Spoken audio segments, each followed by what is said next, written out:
des lignes d'alimentation électrique qui ont été abîmées. Et donc à ce moment-là, vous avez un arrêt d'urgence du réacteur. C'est une procédure qui est assez banale. Pour l'instant, il n'y a pas de problématique, je dirais, de sûreté nucléaire trop forte.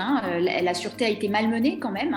Et il me semble que là, il va falloir vraiment s'arrêter. C'est pas un jouet, une centrale nucléaire. C'est un objet industriel qui permet de produire de l'électricité et ça doit pas être au milieu des combats et être un outil de chantage.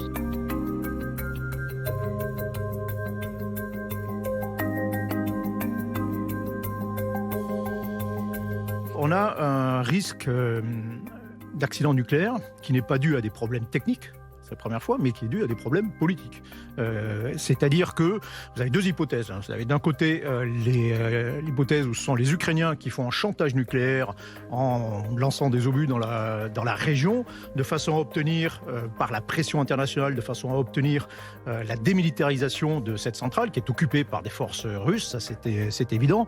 Ça c'est le premier objectif éventuel. Deuxième étant d'empêcher peut-être le raccordement de cette centrale qui pour l'instant fournit l'électricité à l'Ukraine, ce raccordement de l'autre côté, à la Crimée, ce qui est un projet en cours. Et puis, deuxième hypothèse, ce sont au contraire les Russes qui font un chantage de façon à obtenir quelque chose, par ailleurs, en échange de la sécurisation de cette centrale. En échange, par ailleurs, comme ils l'ont fait pour le blé, blocus d'exportation de blé ukrainien.